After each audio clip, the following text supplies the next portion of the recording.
Je m'attendais bien sûr à ce que le frère Rousse prenne un peu de temps, mais ce soir, le temps va certainement passer très, très vite. Nous avons le souper du Seigneur,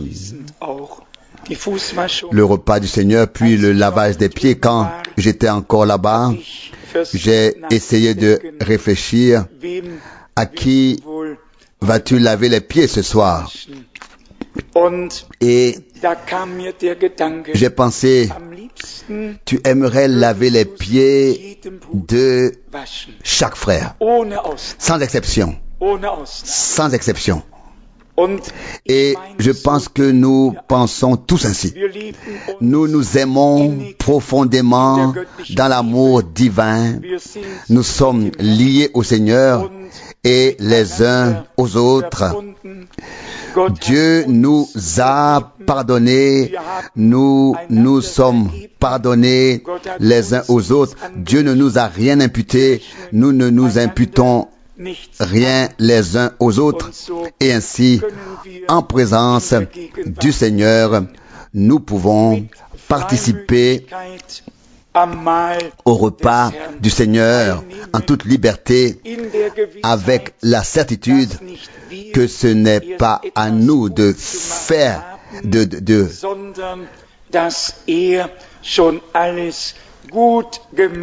ce n'est pas à nous de faire quelque chose de bien, mais qu'il a déjà tout fait bien. Pour toi, pour moi, avec moi, il a payé le prix, il a réglé la dette. Satan n'a plus aucune exigence à formuler. Et toute exigence qu'il formule est une tromperie. Et puisque nous sommes rangés du côté de Dieu, nous croyons ce que le Seigneur nous a dit dans sa parole. Nous ne prenons plus au sérieux ce que l'ennemi essaie parfois de nous faire croire. Il veut seulement nous détourner de ce que Dieu a préparé pour nous. Et nous devons décider à qui nous voulons croire. L'ennemi dira, tu es coupable. Tu as fait ceci et cela, et encore ceci et encore cela. Et si nous lui prêtons attention, alors cela ne s'arrêtera pas là. Il y aura encore ceci et encore cela et encore cela. Et si nous continuons à l'écouter attentivement, cela continue encore et encore. Mais si nous n'écoutons pas du tout et disons, éloigne-toi de moi, Satan. Tu as perdu ton droit, tu es un menteur. Tes revendications ont été réellement réglées par Jésus-Christ, notre Seigneur, à Golgotha. Et si nous croyons de tout notre cœur et que nous nous rangeons du côté de Dieu, parce qu'il s'est rangé de notre côté, nous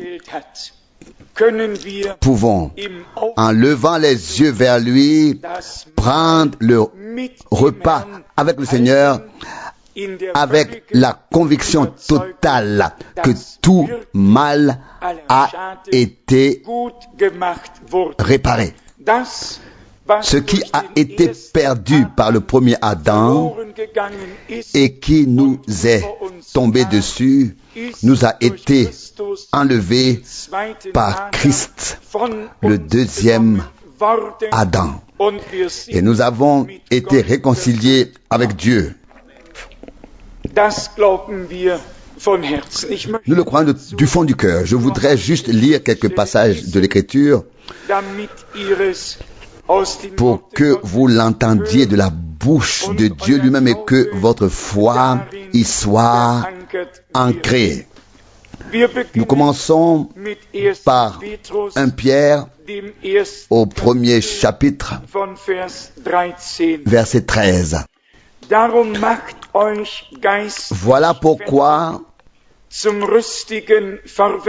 vous devez être prêts et revêtus spirituellement de toute l'armure pour aller de l'avant avec audace. Soyez donc sobres et mettez votre espérance uniquement dans la grâce qui vous sera offerte dans la révélation de Jésus-Christ.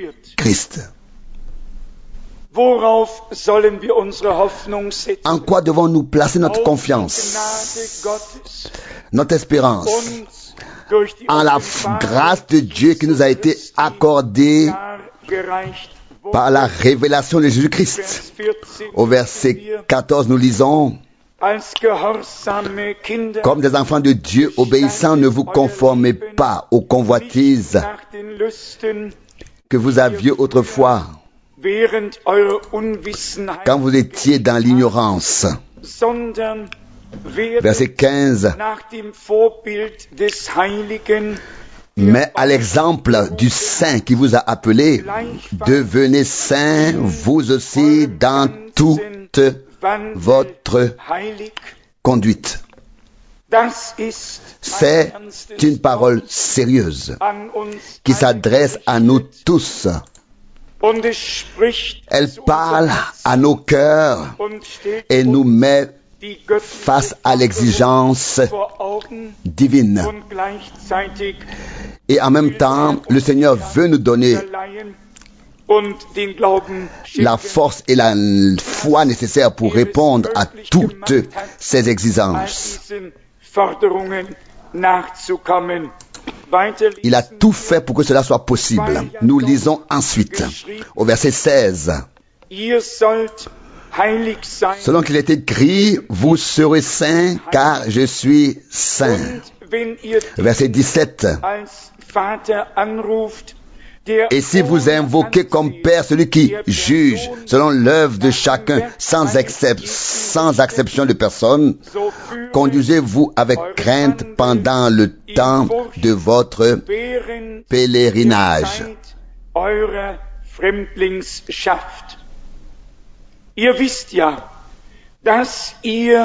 Verset 18. Vous savez que ce n'est pas par des choses périssables, par de l'argent ou de l'or, que vous avez été rachetés de la vaine manière de vivre que vous aviez hérité de vos pères. Verset 19. Mais par le sang précieux de Christ, comme d'un agneau sans défaut et sans tache. Verset 20, il était certes prédestiné avant la fondation du monde,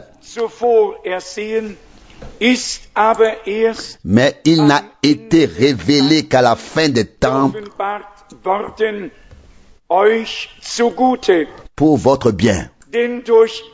Verset 21, car c'est par lui que vous êtes venus à la foi en Dieu, qui l'a ressuscité des morts et lui a donné la gloire, de sorte que votre foi soit en même temps l'espérance en Dieu. Nous entendons parfois dire que l'un est venu à la foi par celui-ci, l'autre par celui-là. Et ici, on nous dit par qui nous sommes réellement venus à la foi. Au verset 21, car c'est par lui que vous êtes venus à la foi en Dieu. Ce ne sont pas les hommes qui nous ont convertis. Les hommes nous ont peut-être montré le chemin, mais c'était une expérience avec Jésus-Christ qui nous a amenés à croire au Dieu vivant, qui nous a amenés à la foi au Dieu vivant. Et c'est donc l'œuvre de Dieu en nous. Je lis les versets 9 et 10 du 2e chapitre de la première épître de Pierre. Première épître de Pierre, 1 Pierre, chapitre 2, versets 9 et 10. Vous, par contre, vous êtes la race élue, le sacerdoce royal, la nation sainte, le peuple élu pour lui appartenir, afin que vous proclamez les vertus de celui qui vous a appelé des ténèbres à son admirable lumière. Vous, verset 10, qui étiez auparavant un non-peuple, mais qui êtes maintenant le peuple de Dieu. Autrefois, sans la miséricorde de Dieu, même maintenant riche en miséricorde de Dieu. Que pouvons-nous dire à ce sujet? Nous sommes heureux et reconnaissants lorsque nous lisons de telles paroles dans les Saintes Écritures. Elles s'appliquent à toi et à moi. Si nous les acceptons dans la foi, nous les recevons comme un don de Dieu. Car Dieu ne fait pas de vaines paroles et ne fait pas de vaines promesses. Il tient ce qu'il a promis. Toutes les promesses de Dieu sont oui et amen. Par Jésus-Christ, notre Seigneur. Vous êtes la race élue. Ici sur terre, il y a quelques maisons royales, quelques personnes avec du sang bleu. Mais nous, en tant qu'enfants de Dieu, nous sommes cette race royale. Nous avons été anoblis par le Dieu vivant qui s'est révélé à nous en Jésus-Christ. Lorsque des personnes appartiennent à une famille royale sur terre, oh, c'est une sorte de vitrine pour elles. Que dire?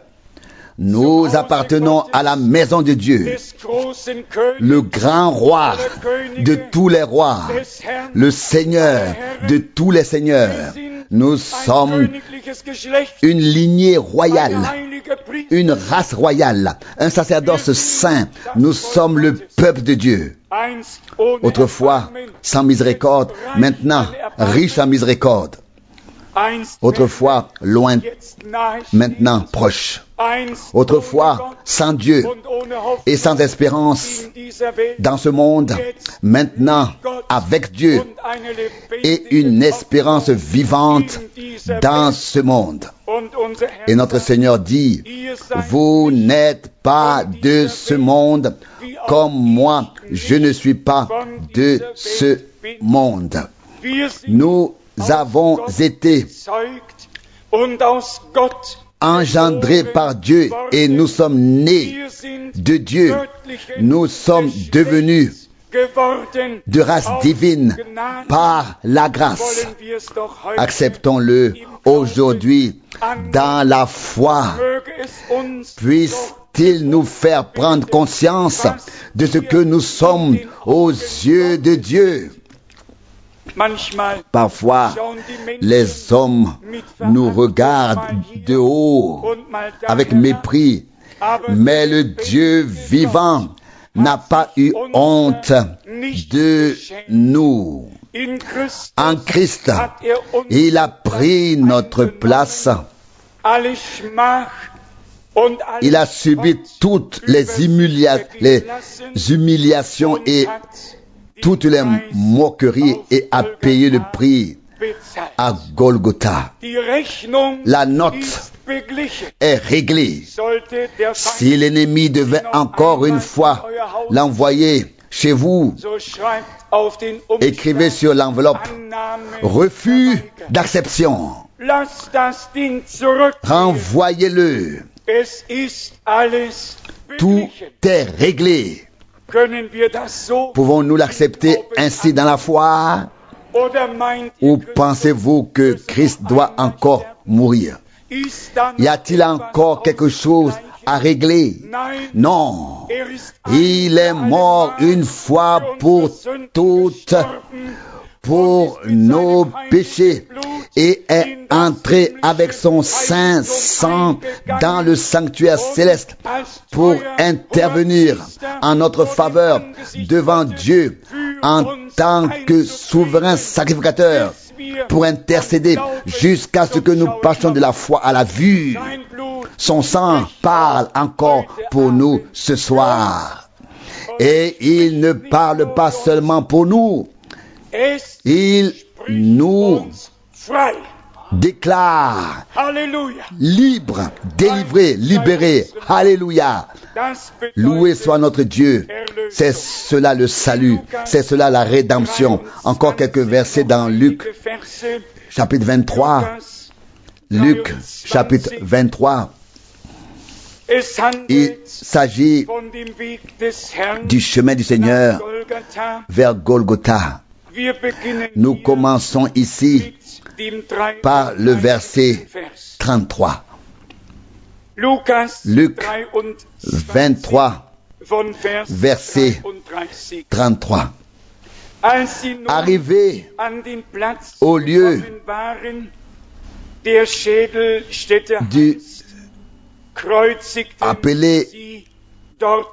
arrivé au lieu appelé lieu du crâne,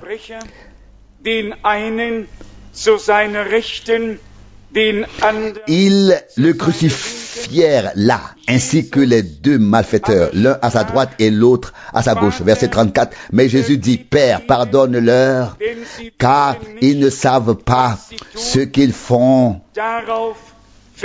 Ils se partagèrent ses vêtements en les tirant au sort. En les tirant au sort. Psaume 22, 19 et verset 35 ici dans Luc 23. Le peuple se tenait là et regardait. Les membres du Sanhédrin se moquaient de lui en disant, il a sauvé les autres, qu'il se sauve lui-même. S'il est vraiment le Christ, le Messie, le oint de Dieu, l'élu. Verset 36, les soldats aussi se moquaient de lui. S'approchant, ils lui présentèrent du vinaigre. Psaume 69, 22. Maintenant, Luc 23, verset 37. Et disait, si tu es le roi des Juifs, sauve-toi toi-même. Verset 38, au-dessus de lui, une inscription était également placée en grec, en latin et en hébreu. Celui-ci est le roi des Juifs. Jusqu'ici, cette parole du Seigneur, de la crucifixion et de ce qui s'est passé à Golgotha. Paul prêchait Christ crucifié. Et nous avons affaire à la parole de la croix qui est une folie pour les uns, une puissance de Dieu pour les autres. D'un point de vue terrestre et humain, ce que nous avons, disons-le, dans le christianisme est un objet de dégoût pour les autres. Nous avons quelqu'un qui a été crucifié dans la faiblesse. Tous les autres sont morts dans la gloire et l'honneur, entourés de leurs disciples. On les admiraient. Et ici, quelqu'un qui avait même été abandonné par ses propres disciples est mort. Suspendu entre ciel et terre, abandonné par Dieu et les hommes, il s'est écrié: mon Dieu, pourquoi m'as-tu abandonné? Il a pris sur lui notre abandon de Dieu, notre séparation d'avec Dieu, pour nous réconcilier avec Dieu à l'instant d'après, lorsque la lance lui a transpercé le côté et que le sang a jailli.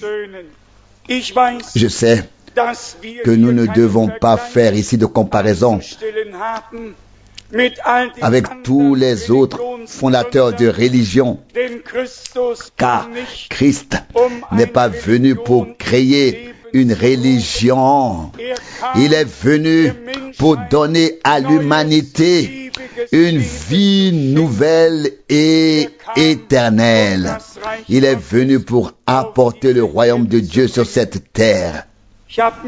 J'ai noté ici ce que je viens de dire.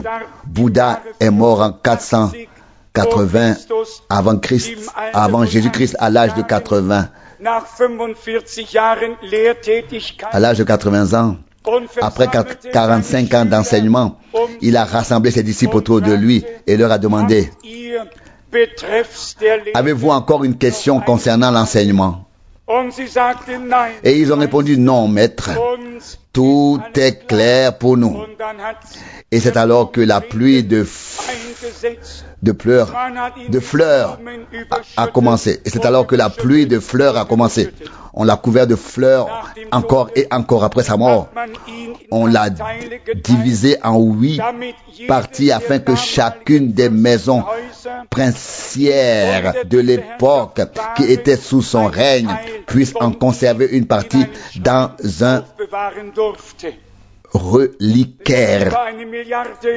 Il y a aujourd'hui plus d'1 milliard de bouddhistes sur terre. Et qu'ont-ils? Une philosophie morte. Mais ils nous regardent de haut avec mépris et disent: c'est ainsi que notre maître est mort. Et comment est mort votre Jésus-Christ? Mes chers amis, une telle comparaison ne nous dérange pas du tout. Bien au contraire, nous avons compris le plan de Dieu. Notre Seigneur a dû prendre sur lui la malédiction qui nous a tous frappés. Il s'agissait de la rédemption, de la délivrance et de la victoire sur la mort, comme on peut le lire dans l'Épître aux Hébreux, afin qu'il détruise celui qui avait le pouvoir de la mort et qu'il fasse paraître la vie et la nature incorruptible. Hébreux 2, verset 14.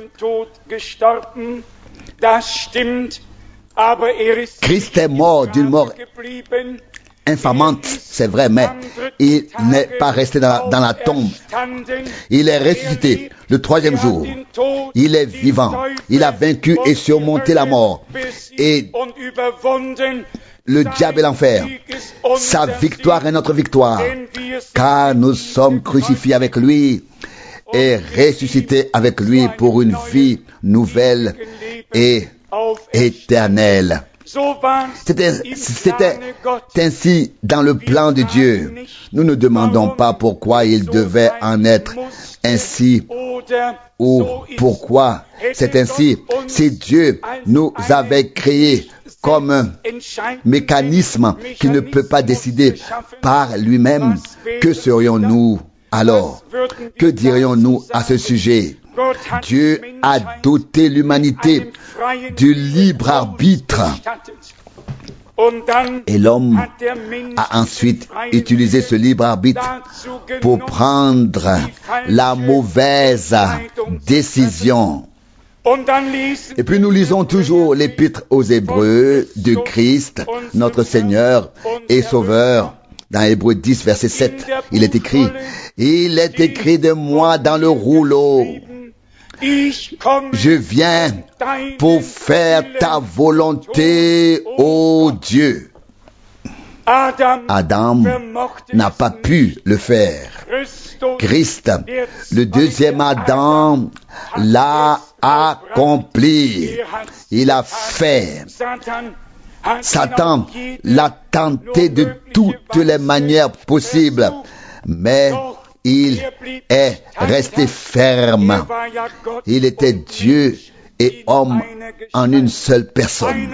D'un côté, il était tentable et de l'autre, il était infaillible.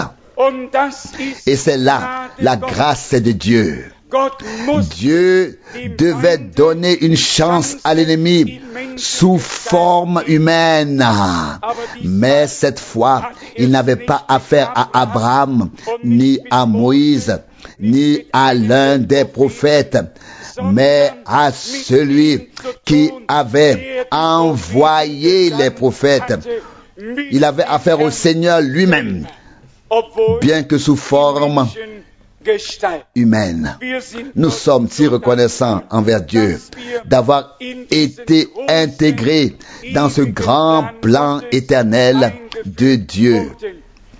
Nous reconnaissons cependant que le prix a été très élevé et qu'il a été payé cher pour nous.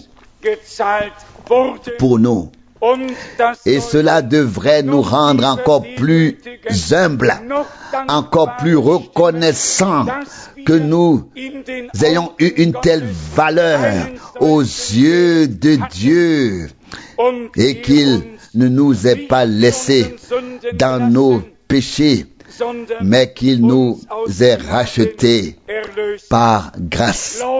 Croyons de tout notre cœur que cela s'est produit. Nous sommes rachetés, nous sommes pardonnés, notre dette est payée. Alléluia. Alléluia. C'est vrai. Nous pouvons le croire. C'est vrai. Car Dieu ne s'est pas contenté de le dire. Il l'a aussi accompli. Notre Seigneur est mort pour que nous puissions vivre. Maintenant, une partie sur le lavage des pieds, car il se peut que certains d'entre nous ne soient pas familiers avec cela. Et nous en tenons toujours compte. Tout le monde l'a certainement lu. Peut-être n'a-t-il pas été enseigné et pratiqué dans les assemblées concernées. Mais dans l'évangile de Jean, chapitre 13, nous lisons très clairement et très distinctement ce qui suit. Jean 13, à partir du verset 4.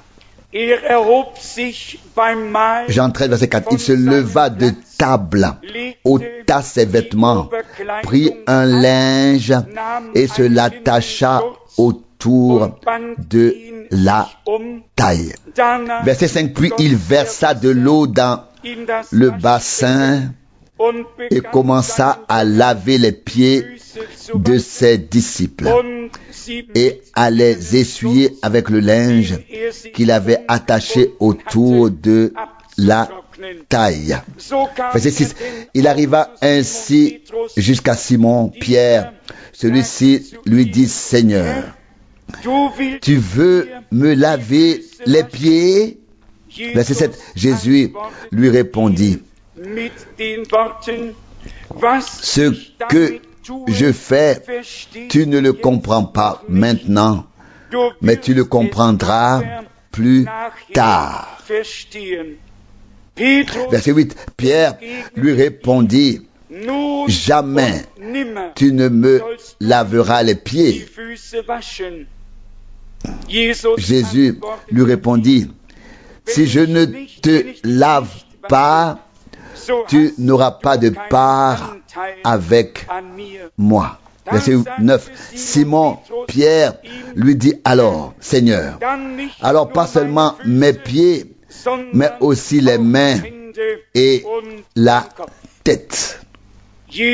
Verset 10. Jésus lui répondit, celui qui est lavé n'a pas besoin qu'on lui lave autre chose que les pieds, mais il est pur de tout son corps. Et vous êtes purs, mais pas tous. Verset 11, il connaissait bien celui qui le trahissait. C'est pourquoi il a dit, vous n'êtes pas tous purs. D'abord, cette parole jusqu'ici.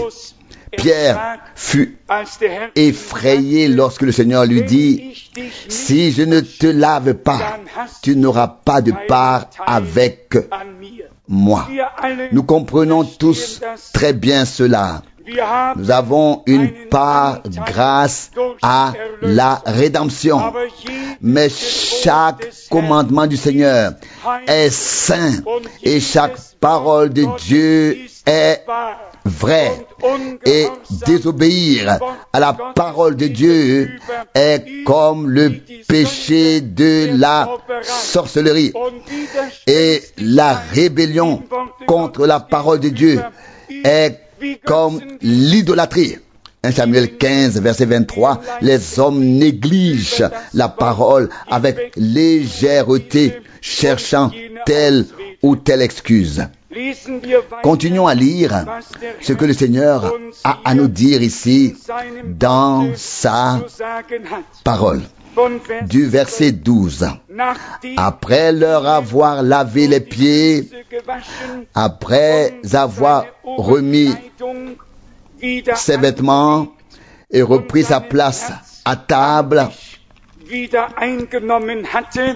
il leur dit, comprenez-vous ce que je vous ai fait?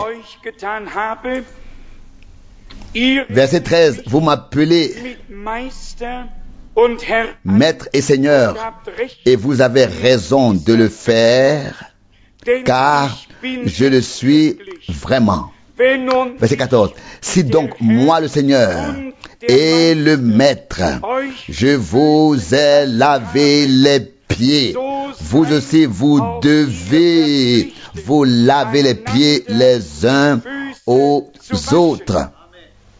Je ne peux pas le lire autrement. Et je n'ai pas lu dans le magazine de Spiegel ou dans le journal Die Welt am Sonntag. Donc en français, l'un s'appelle Le Miroir et l'autre Le Monde dimanche. Note du traducteur. J'ai lu dans la parole de Dieu, dans les Saintes Écritures, j'ai lu ce que notre Seigneur a dit. Quiconque croit en lui peut et doit le suivre et le suivra. Parfois, donc mettra cela en pratique. Parfois, cela prend un peu de temps et nous ne voulons pas en pousser un seul à le faire. Absolument pas. Il m'a fallu des années pour comprendre pourquoi devrais-je attendre que les autres le fassent d'un seul coup. Mais nous croyons que l'heure est venue et que le temps presse et que nous devons prendre notre décision pour le Seigneur et sa parole sans la repousser. Verset 14. Si donc moi le Seigneur et le Maître, je vous ai lavé les pieds, vous aussi vous devez, vous êtes obligés, vous devez vous laver les pieds les uns les autres. Verset 15, car je vous ai donné un modèle, afin que vous fassiez comme je vous ai fait. Verset 16, en vérité, je vous le dis, le serviteur n'est pas plus grand que son maître, ni l'apôtre plus grand que celui qui l'a envoyé. Verset 17. Si vous savez cela, vous êtes bénis si vous le faites. Si vous agissez ainsi, eh bien, nous voulons tous être bénis, être béatifiés. Et nous n'avons donc pas d'autre choix que de faire ce que le Seigneur nous a ordonné. Les gens prennent beaucoup sur eux pour le faire, pensant ainsi se rendre juste aux yeux de Dieu. Nous ne faisons que ce que le Seigneur nous a ordonné. Et nous nous reposons sur l'œuvre de rédemption accomplie à Golgotha. Cependant, le repas et le lavage des pieds sont des ordonnances qui ont été laissées à l'Église.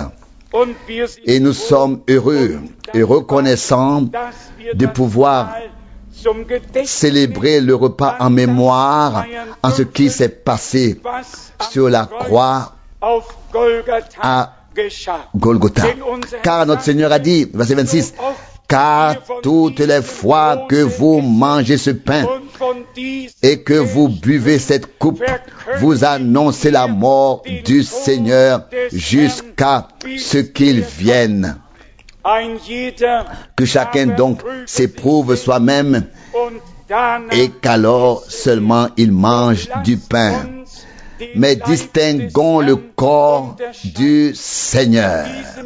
Dans ce cas, le corps du Seigneur est l'Église, innocente, totalement rachetée, réconciliée avec Dieu et unie avec lui, justifiée, purifiée, sanctifiée et consacrée à Dieu. Unis à lui, nous avons été intégrés dans ce corps en tant que membres et nous reconnaissons que Christ est notre tête, notre chef. Et s'il est notre tête, nous devons obéir à ce qu'il nous a dit dans sa parole. C'est écrit ici, nous l'avons lu dans Jean 13, verset 17. Si vous savez cela, vous êtes bénis si vous le faites. Maintenant, nous le savons et nous le ferons. Ce n'est pas par coutume, ni par formalité, mais parce que le Seigneur l'a ordonné, que nous célébrerons le repas avec lui et entre nous par amour intime pour le Seigneur et pour tous les rachetés.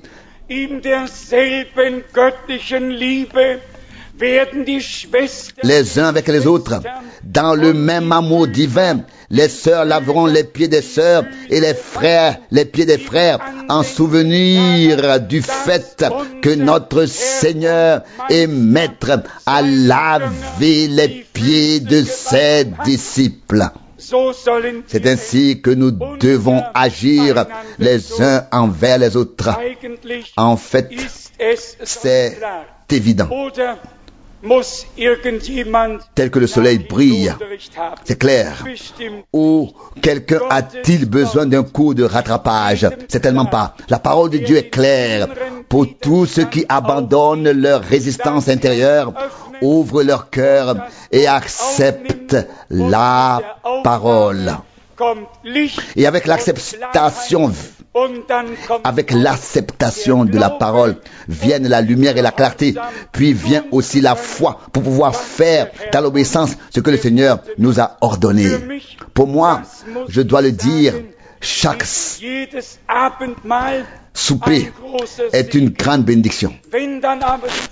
Mais quand vient le lavage des pieds, quand nous lavons les pieds les uns aux autres et que chacun serre ensuite la main de l'autre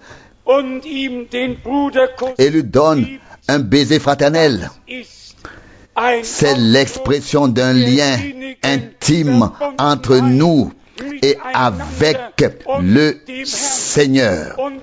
Et nous sommes liés à lui et les uns aux autres. Nous l'aimons, nous nous aimons les uns les autres. Pourquoi ne devrions-nous pas pouvoir l'exprimer de cette manière? Dieu nous aidera et nous accordera sa grâce et sa bénédiction. Amen. Levez-vous et chantons ensemble tel que je suis, sans rien de moi, et puis nous nous examinerons dans la prière devant le Seigneur et les frères distribueront ensuite le repas du Seigneur.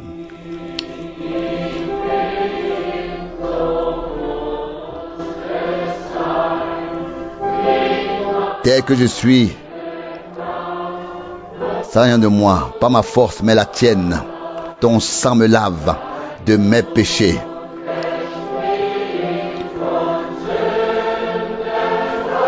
Ô agneau de Dieu, je viens. Je viens.